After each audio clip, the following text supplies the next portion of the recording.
said that to identify that a microorganism is a cause of a disease, we have to fulfill all these four requirements. The first, the microorganism or the pathogen must be present in all cases of the disease. That's the rule number one. And then the pathogen can be isolated from the disease host, and grown in pure culture. Yeah, this is the rule number two.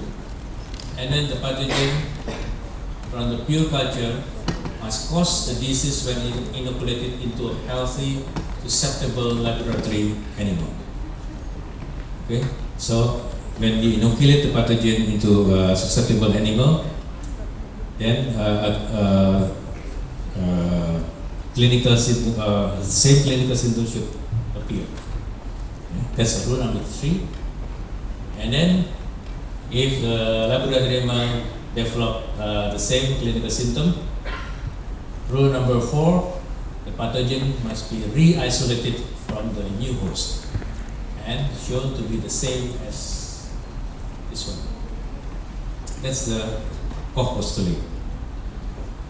So, in case of Zika, we don't have animal model yet, and it is impossible to inoculate Zika virus into a healthy individual. Who would like to be a kelinci percobaan? Guinea pig. Alright. Okay. So, limitation of Koch postulate is difficult to apply in rare, devastating, and untreatable species of illness. And that's why we must rely on a combination of scientific and epidemiologic evidence. Remember the graph that showed the period of infection and then the period of gestation, first trimester, and then when the increased incidence of microcephaly. So far, what we have in the scientific report actually makes the link stronger and stronger. We are waiting for the official announcement from the WHO that explain that confirm that Zika virus is the cause of microcephaly. Okay, remember this one.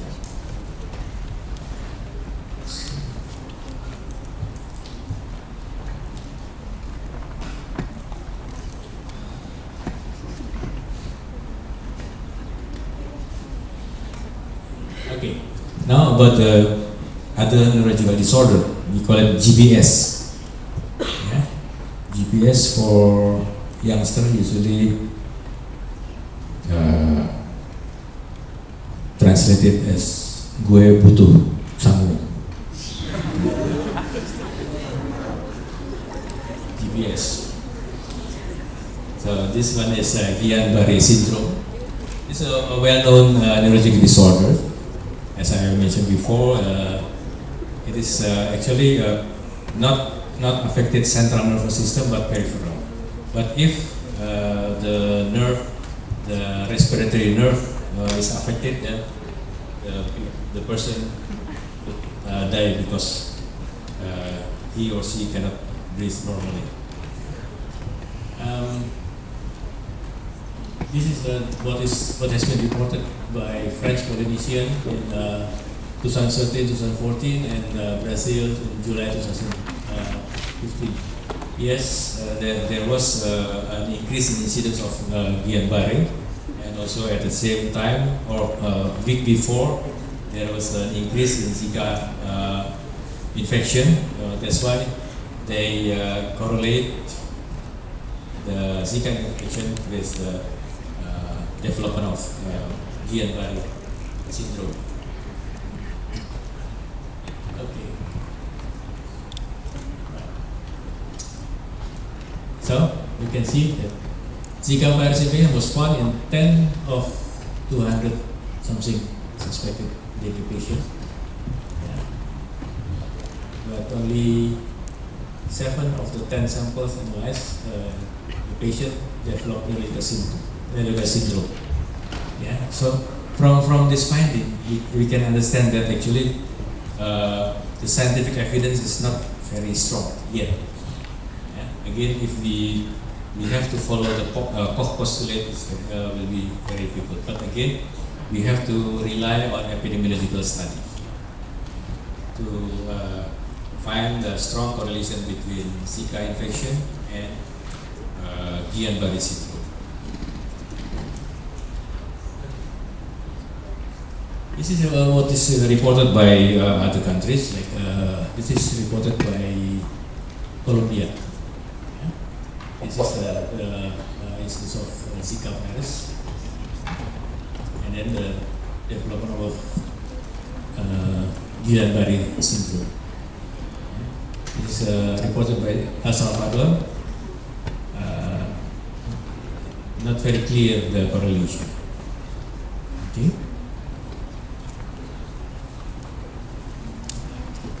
Actually, Guillain-Barré syndrome could develop not only after infection of Zika virus, but also after infection by other pathogen.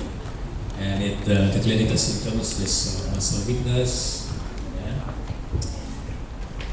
As I mentioned before, that it affects the nerves that control muscle movement. Could be our arm, could be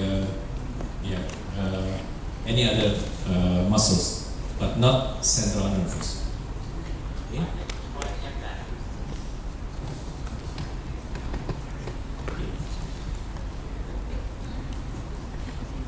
Again, most will recover fully from the most of the case of Guillain-Barré, but some cases are fatal. That's why this is also to be considered as one of the threats. Yeah. This table describes what are the pathogens that could cause Guillain-Barré syndrome. So not only viral infection, bacterial infection also. Now the most popular one, most popular bacteria that correlated with Guillain-Barré syndrome is Campylobacter, and many of Indonesians suffering from Campylobacter infection, but we don't have very high report, very incidence of Guillain-Barré reported. Okay. Continue. So we have slide number 3. More evidence support correlation of Zika virus infection and microcephaly and other neurological disorders. So probably we will have clear evidence within a few weeks from now. Okay, now this is a story from Indonesia.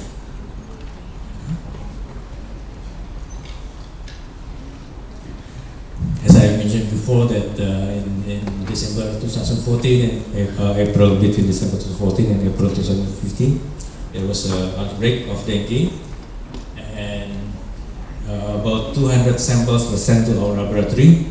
Half of the samples confirmed as dengue infection, but about 103 samples were negative for dengue, even by PCR, by antibody, by PRNT, negative for dengue. And we tested those samples with our panel. And finally, from one sample, we identified as GMB 185. GMB represents Jambi, who suffered for a fever, and then came to the hospital 2 days after onset. Sudden high fever, headache. It's very typical dengue, but very mild. The patient himself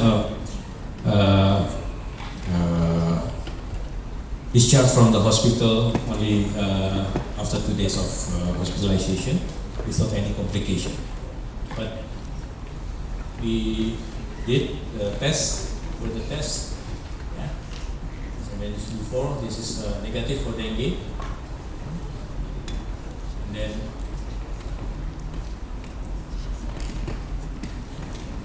we did other tests, RT-PCR and culture.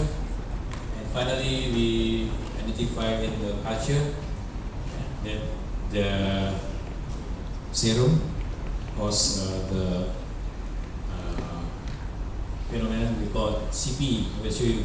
CP is cytopathogenic event. And then we measure also the titer of virus directly from the sample and also from the supernatant of the culture.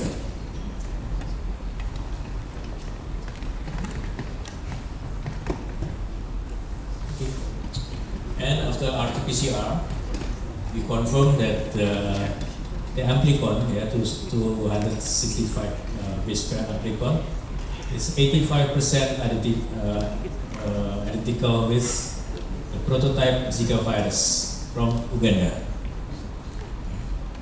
From that finding, we confirm that that person, 20 years old man, is infected by ZIKA virus. Now we are continuing to perform another sequence to get whole genome sequence of the ZIKA virus isolated in our laboratory. Okay.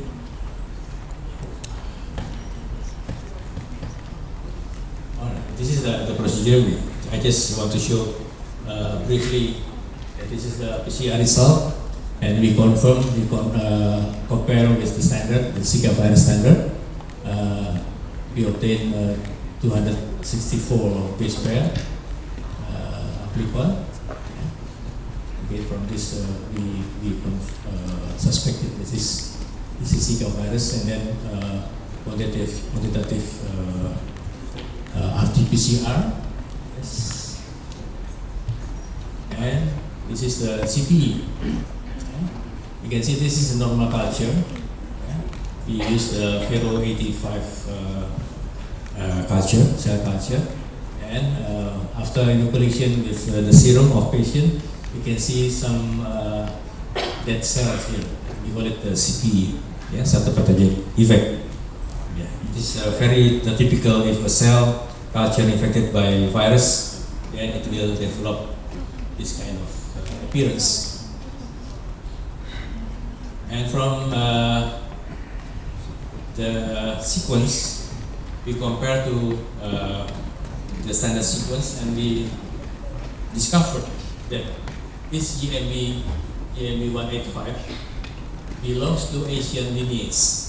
I would like to inform you that there are two lineages of ZIKA virus. One is Africa, and the other one is Asia. I don't know which one is the first, because yes, the story is in 1947 the ZIKA virus was first discovered in Africa, but there is no evidence that ZIKA virus does not exist in other parts of the world, including in Asia. But we know that the sequence of African lineage is quite different from those of Asia. This is very important because it will be discussed later. I will show you in the next slide what is the importance of Asian lineage. Because in Thailand, they said that they identified 7 patients infected with ZIKA virus, and only from one patient they could isolate they could isolate the virus. And phylogenetic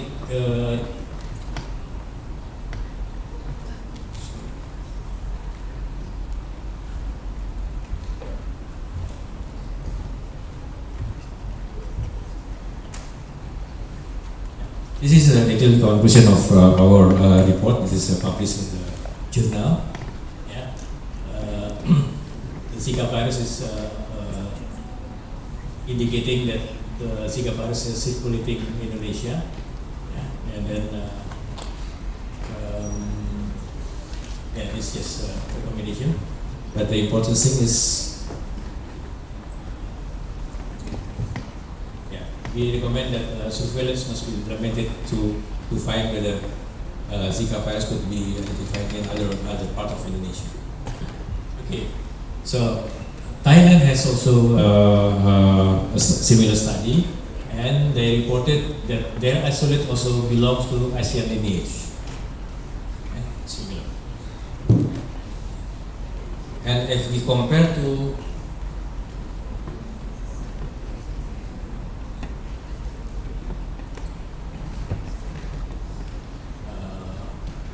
what has been reported by Brazil,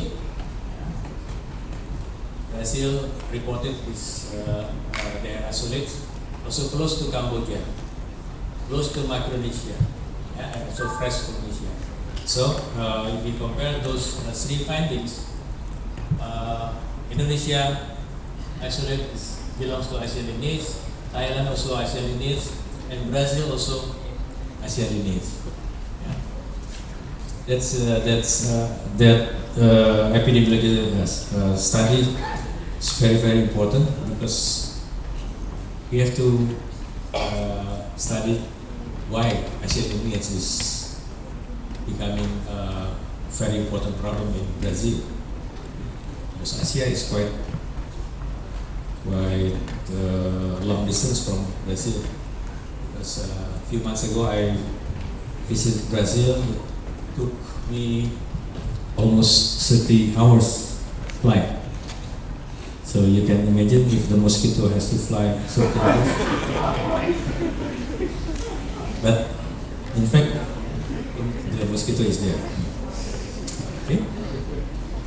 Right. So, threat number 4. Zika virus has spread transcontinentally from Africa to Asia and to America, without any ticket, without any. Yeah. But we don't know how the virus travel so far.